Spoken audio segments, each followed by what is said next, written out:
All right. We got Fargo episode 7, season 4. Now we've been doing every episode, and the show is getting good, man. You know how I know I like this show, because when it's over, I be like so mad. It's like I be thinking, no, it's got to be more. It's got to be more. It's got to be more. Yeah. It's like I don't want it to end at that where it ends. Yeah. So that's how I know I'm really digging the show. I'll even say, like, one of the things I've really enjoyed about watching the show is a lot of times when shows always end on a cliffhanger, I get annoyed.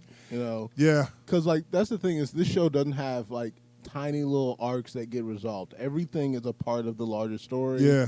And it's all constantly mounting. And at the end of every episode, I'm like, oh, I need to know. Right. And it's not just the cliffhangers. It's just like, I feel like the episodes are shorter, but they're not shorter. I'm just more into the story, and I wanted to keep going, So where we at is, as we said on the season, the episode before, the gangs are at war. The Lloyd gang, the Black gang, and the Italian gang. Syndicate.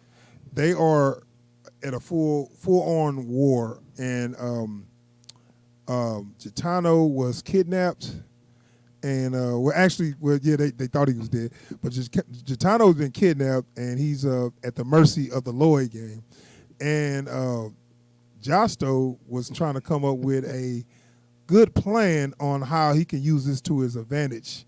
Also, Satchel was saved by Rabbi Milliken, but one of the Josto men was killed in the process. Right. So, and also, Defi has been keeping tabs on Otis, and actually been keeping tabs on the Lloyd gang, I guess. Pretty much everybody. Yeah, but he's not making any moves, which is smart.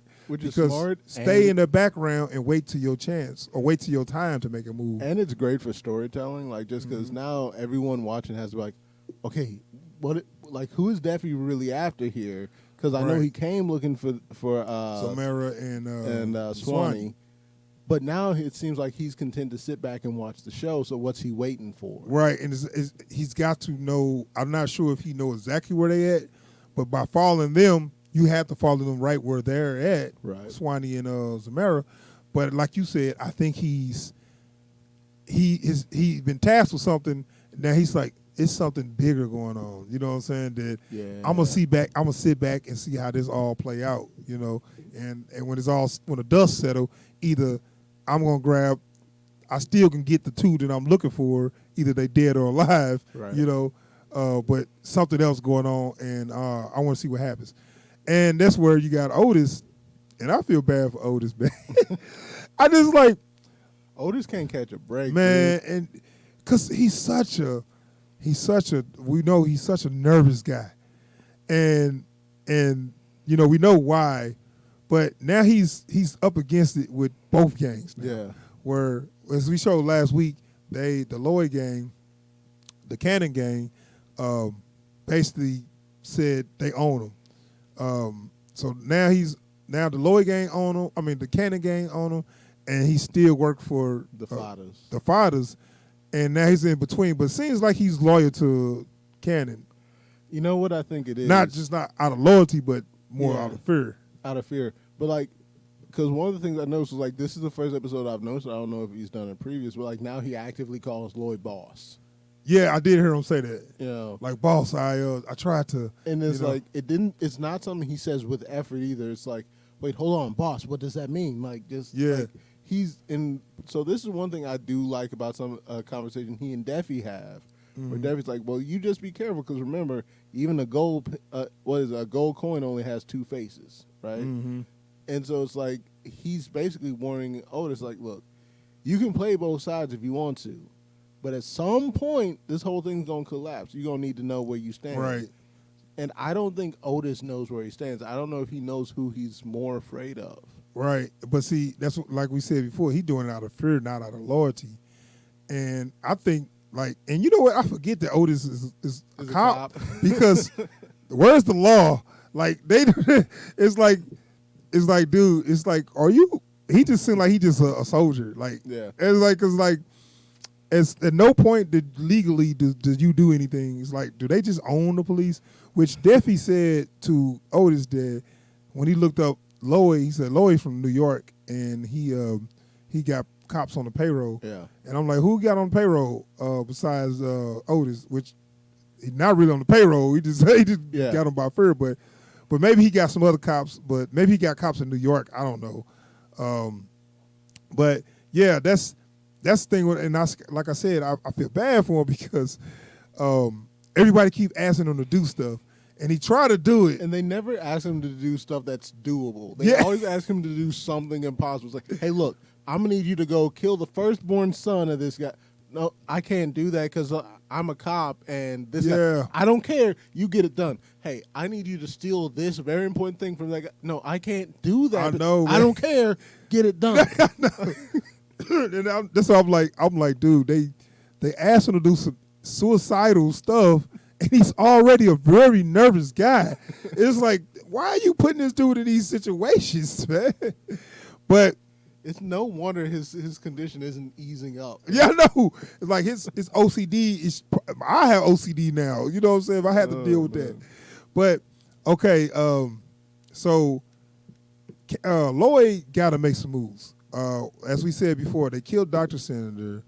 His pretty much his reply to that is taking Gitano, and so like I said, he has Gitano, and he's beating him up or he's torturing him. I use quotations on that because he's not going on him hard, but he got him tied up, and he kind of worse for wear, but he's not going too hard on him. But they torture him, and we had this scene where I can't remember his name. What's his name? Leon, the guy that Leon. Leon, was it Leon Little or Biddle? I forget his name because I remember he said, "Yeah, I'm such cousin." Yeah, I know all the strategies, like and Skinny's cousin or something. Yeah, and so we had a scene where we kind of see Lloyd lose it. Yeah, where we haven't seen that yet, and that's because he's nagging him that, hey, we got to kill Gitano because he killed the doctor, and Lloyd just lose it and start beating the crap out of him. Oh yeah. How did you like that coming from Chris Rock? How did you feel on that? It was as genuine as he's been in this whole show. It's weird. Okay, there is no getting over how weird it is that they have Chris Rock playing this character. Yeah. No, at the end of the day, I don't care. Like, he can gut somebody in front of me. He can, blow up a warehouse full of kids. It's Chris Rock, man. But it's weird. I thought he did good. It's just the fact that his character is kind of soft to me, and it's like you punched him a couple times, then you took your bet off, start whooping him, and I'm looking like, okay, that's annoying, but that's not really. It's like I mean, he's blowing off steam. If the point of it was emasculation, then good job. Yeah. But I don't think it was. Right. Well, I've seen movies where a guy beat the crap out of one of their subordinates and they go hard. Yeah. To me, he just kind of went a little soft with, it's like you punch him a couple times and then, you don't get on the ground and start, ground and pounding him. You just start beating him with your belt. Yeah, and it's one of the things the problems I have with Chris Rock's character in this whole show is you got all these guys under him who are like, as far as muscle and getting stuff done goes, they're 100%.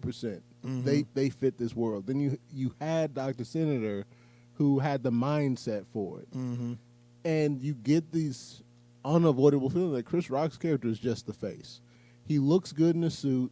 Yeah, and he's safe enough that you can have him go and talk to legitimate businesses and say, "Hey, look, we want to make a deal with you." Yeah, but he doesn't feel like he should be in charge. Yeah, I mean, we'll talk a little bit more about that later because he did something that I'm gonna get to. There, I was like, that's weak. Yeah. But they also had him see a billboard. Yeah, and on that billboard it said, "Get a credit card." And I was like, I remember when they was trying to shop that idea. I was like, they're gonna steal that idea. Yeah. You can't just give somebody that great idea, and they always gonna say no, and then you're gonna turn around, they're gonna steal it if it's a good idea. You got to patent this, but at the time they don't know better. Right. The second they went and shopped that idea, I'm like, that's getting stolen. That's why I was like, because we all knew that credit cards became a huge deal, but we don't know. I don't know exactly who came up with the whole idea. If it's one person credited or whatever with that. No pun intended. But I knew it probably wasn't. I'm not sure if it was a black guy that actually came up with the idea or whatever. But the fact of the matter is, once he started shopping it, I was like, oh, somebody gonna steal it and somebody else gonna get the credit or whatever. So I knew that was gonna happen. But they basically it was a time where Lloyd was kind of getting to his wits' end, and then the next thing he saw was a billboard of his idea. Yeah. So I was like, this is making a pot just boil, you know what I'm saying? But okay, we could talk a little bit about Josto. What his plan was to wrap all this up. Now he found out that his man was killed, and his order was to kill the kid and Rabbi. Yeah. But Calamito don't know where they at. So they had a scene where and I did like he went to this is stuff where I make me say Lloyd's weak. Yeah. Why would he go to his wife? I mean, he go to Lloyd's house thinking that maybe he brought the kid back to his house, and I was like, why you got your wife and kids at home knowing that this is going on with nobody there? No men was there, no protection on your family. And the thing I was wondering, like, I didn't know if that was because he was losing the plot or because he was trying to make a point. But like, who? Lloyd. About not protecting your wife and kids, dumbass. I don't. So, like I said, I don't know if this is him losing the plot or if he was trying to like make a point of strength. Like, no, I don't need men to keep my house safe from me. My house is secure alone. Right. But what I think it is, he's so distracted by all these moving parts because the person who kept everything running was Dr. Senator. Yeah. I mean, I feel you, but come on, dude. That's common sense. Like, that would have been my first state of mind, and then I would have been thinking about the business. He's not thinking of defense, though. He's thinking about offense. Yeah, but that's what I'm talking about. I'm not talking about the business. You don't think they can come to your house? I'm talking about all the moving parts of a war. This dude is like, I need y'all to go find this. The minute y'all to go find that. The minute he took Gitano, you should have got your wife and kids out of their house, put them somewhere safe, because you knew they're going to come back at you. Yeah, you know what I'm saying? And I mean, why wouldn't they go to your family house? Luckily, Mrs. Cannon is a bad mother. Because, boy, that shotgun came out I was like, damn. Calamito was like, all right, it's cool. We cool. Because, boy, And you know what? I'm going to tell you what. In that moment, I think Calamito realized, we've been dealing with the wrong one. No wonder. Okay, we've been dealing with the muscle. I see that. Because it wasn't no fear in Mrs. Not Cannon. At all. And, she had a sawed-off shotgun, and that mug came out so quick. Boy. Like, I don't even know how that mug came up so quick, man. Like, 1 minute she was standing in the door, next there was a gun barrel in his face. Hey, you see he backed off. Yeah. And no more. Look, I was like, boy, is he going to, like, try to go around the back, or is he going to try to come back? No, he left that whole inquiry was just dropped. It was like, we're good. Now, I'm cool. Don't even tell him I came by. I'm just gonna go ahead and go. She told him, ain't nothing in this house for you but steel and iron. Yeah. Now where you want it. But yeah, so that's another thing I was like, that was, that kind of made me mad about Lloyd, the fact that he didn't have didn't think to protect his immediate family. But anywho, like I said, Gitano is held prisoner, and so we still got Zamora and Swanee. So these kind of like the wild cards to me, you know. And I'm like, what you gonna do with them? So when I saw on the trailer they met up with Otis, and I was like, oh, I bet you got a plan that he's about to put together because he got all these pieces, and you don't do nothing because I'm thinking like he tell them, "Here's bus ticket, leave town." I'm like, this ain't your fight. What are you doing? And not only I'm trying to do the right thing. Right thing. They stole money from you and they killed 3 of your men. And not only that, they indebted to you for a minute. And not only that, they're ready to finish the fight. That's what even make it even worse. They like, hey, we don't want to leave. We ready. They like this stuff. Yeah, you got 2 hitters that's ready to put in work. And you about to go to war. Why would you send them away? Exactly. This is what these 2 live for. They've been looking for some mess to get into, and it landed right in their laps. And this dude gonna say, "Nah, this ain't your fight. Here's some bus tickets. Y'all step." Really, dude? That's what I was like. I was like, man, Lloyd is looking kind of whack right now. And I'm thinking like, okay, all right, you can't just go out guns blazing, because honestly, the smart moves is to not go to war, because I think he's he's not ready.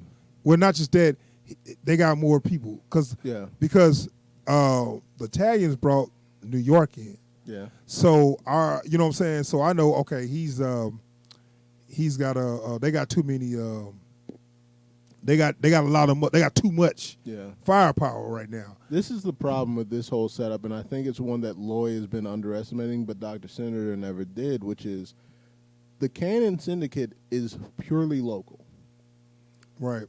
The Fathers are a local branch of a larger organization. Yeah, I know. That's what I'm saying. And that's where I was like, when they said New York was coming, and then they had a scene where Josto was going to meet Lloyd, they brought a lot of people. Yeah.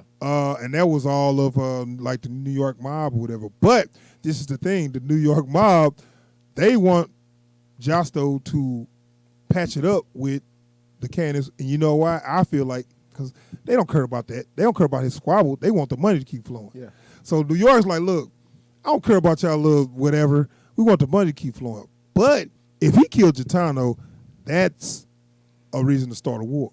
Because, like, as far as New York is concerned, gang wars are bad for business. Yeah, that brings cops, that brings the FBI. Right. We can't make money off of it. Dead bodies start popping up. Nobody making no money. They like, no, we don't want that. That's not money. Right. That's not good for business, as you said. And so they told them to patch it up or whatever. So they had a little meeting, and they came with respect, in which the conciliarily is actually did consider Dr. Senator a friend. You know, I was feeling like, after a while dealing with people so long, you know, it's like you get that respect, you know, and Dr. Senator had that respect. And that's why all those moves was made by Gitano and the Calamito by themselves. And also both Dr. Senator and the Consigliere, whose actual name I don't know, both came at it from a very similar standpoint, which is, look, we both been in some fashion of this game for a long time. Mm-hmm. We know that all this hot-headed stuff that these young cats are on ain't nothing. We know how business works. Mm-hmm. Take all the rules out, take all the face out. This is how the game works, and you want yours and I want mine. How do we get out? Mm-hmm. You know. Right. And without those two being able to influence anybody, one is dead and the other ain't being listened to. You got these young cats going buck wild over the city. Yeah. You got Gitano and Calamita just doing whatever the hell they feel like. Josto wants everyone dead so he can finally sit in his big chair and be comfy. Yeah, we're going to talk about that. So once they had this meeting, basically Josto tell Lloyd that your son got killed. Now, this also makes me say, like, okay, this is something you can't just act like, you know, you can't just go, it's not business as usual now. Right. So now your son been killed, but it wasn't me, it was Gitano. So why don't you kill him? And his boy Calamita. And then we call it, and that's Even Steven, a life for a life. This is what I'm saying. Now, Josto had a plan, and it's not a bad plan, but the way he tried to pull that off was so stupid. Well, because this is the thing you got to remember about Josto. He doesn't get it. I know he don't, and to me it just felt a little out of character because he was making some good moves, and he actually had a good plan. But the thing is, you can't tell somebody the idea. You have to make them think that it was their idea. And that's the thing is like the way he laid it out. Once he started laying it out, I knew it wasn't going to work. Right, exactly. Because to me either, I'm thinking like, why would I do exactly what you just said? Exactly. You just said. Because now I know that's what you. That's want. exactly what you want. Why would I do that? Yeah. And I'm thinking like, and that's why I'm thinking like, I was like, Josh Lowe's smarter than that. I don't see what that's a little out of character. That's the thing. He's not smarter than that. Josh Lowe is one of those guys that has half of a good idea rolling around in his head at all times, and he always assumes that it's fully formed, so he never finishes. Yeah, I mean, his arrogance is his problem, and also his men not being loyal to him is also a problem because nobody never followed his plans to a T. It's somewhat they do it, but he kind of, when he give people orders, they kind of just be like, they always question him and they might do it, but they, you know what I'm saying? It's like, yeah, Josto, you are right. He think he's smarter than he is, but the way he presented it, like, okay, I can get Giatano out the way. I can, and I'm like, I'm thinking like, yeah, you want to get Lloyd to kill Giatano, but you just asked him to do it, and you told him exactly why you needed it done. Why would I do that? And the offer that New York gave him was better. They would basically said you get control of more territory and make more money, and because he said, look, New York want to make it right. They know war is bad for business, and they want to keep our business going. So we're going to give you more territory and more money, and in exchange for Giatano life. And we know that he killed Dr. Senator, but we can't let you kill him because that's the dying son. Right. Whatever. And I'm like, okay, I understand where they at, and now Lloyd do have a hard choice now. One, his son died, and two, they killed Dr. Senator. So should he? Smart move is actually not to kill Giatano, right? But should he do it for revenge? And it puts him in a very tough position because he now has to weigh that also against how do either of these decisions make me look. Mm-hmm. And this is something like he could always offload that question before. Right. And he hasn't had to ask it too much during this whole conflict. Right. And now he has to, and it's like, okay, I can either do what I know deep in my heart of hearts I really want to do, which is kill all of these monks. Yeah, and not to mention, they forgot about Lil Zero. Lil Zero. And they kind of gave us a little scene where Lloyd was basically, out of anger, thinking about killing. He was ready. Right, he was thinking about actually killing Zero. I knew they weren't going to do it, especially he was a foot away from. Especially knowing this character, he's not going to do that. No. But honestly, I'm thinking like the Italians just forgot about him. No, they didn't, because Josto did mention him when he was offering up Gaetano. He's like, "Look, you got my Zero, my sweet little Zero. What I'm asking you, don't kill him." He didn't even give a damn about that for real. No, he didn't. Like that was look. If you want to kill Zero, kill. Yeah, Zero. I know. I can't stop you. But so long as you kill Gaetano, right? Like that's. But like that was his token, plea of family, which he was full of it. He was full of it. But I was thinking like, okay, since Satchel died, which he didn't, we know he didn't, but Lloyd think he did. Right. And he went on ahead, took the deal, and returned Giatano. But what do you do with Zero? Because I'm not giving him back. No, I'm sorry, I'm not just gonna give him back. That's gonna be my son. Because I'd be like, no, you can have Zero back when I get my son back alive. Yeah, I mean, well, he think he did. I'm just saying, like, you're saying, like, just no. You find some way to make that happen. You get your boy back alive. Otherwise, if you want him back, you get your son back the way I get mine back. But see, like I said, Josto really don't care. No, But this is the thing. So I mean, the smart move is to take the deal. But this whole episode, like I said, Lloyd just been looking kind of weak to me. But you can't fight. You can't start a war. You can't fight a war you can't win. Smart moves take the deal, and but I just thought that was a dumb move to send away his two hitters. Yeah. And then he also talked to Otis. The boy Lloyd loved monologues. Yeah. And it's like you said, he had a whole monologue to Otis, and I'm starting to feel bad for Otis because he always got to listen to it. He had a whole monologue to Otis, and Otis like, what are you saying? I'm like, yeah, I feel you, Otis. I don't know what he's talking about either, man. I'm tired of this dude. And it's like Jatado was like, man, dude, if you gonna kill me, kill me. Why you gotta talk to me 20 damn minutes before you gonna do it? Just do it. Shut the fuck up and do it. You know? And I was like, for real, dude, Lloyd, you too much talk. Like every time before he do anything, he gotta give you a 20-minute speech. Like it's damn near a sermon. It's you ever heard about such and such? Yeah. Just to do something real quick. But he got to talk to you for 20 minutes first. My boy over here is going to work you over with his fist. But let me tell you, you ever heard about this box? Dude, yeah, I'm like, I'm starting for the character Lloyd. It's like I don't dislike him or nothing. I think he got charisma. It's just the fact that you're doing a couple things that is like kind of weak because your enemies do not share your morality at all. Yeah. You know. So, we almost forgot about somebody. Oleatta. Oleatta strikes again. Dude, her trigger finger got like that hair trigger is shaved down to the wire, isn't it? All right. So when they opened up and saw Oleatta start cooking, and we already know what's happening. We already know what that means. Oh, somebody about to get it. And so she go and see this doctor. Now, this part messed me up.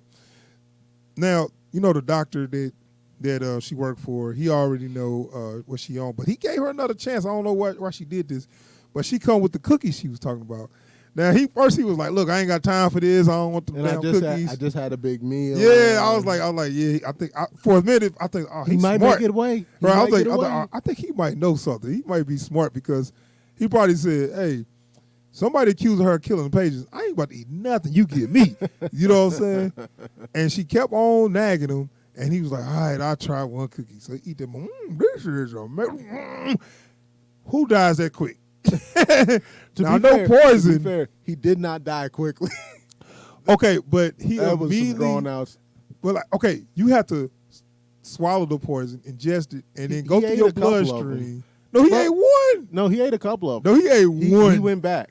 I think I saw him eat one cookie, and he immediately just kind of like choking and fell out. Now, if you got allergic reaction, maybe.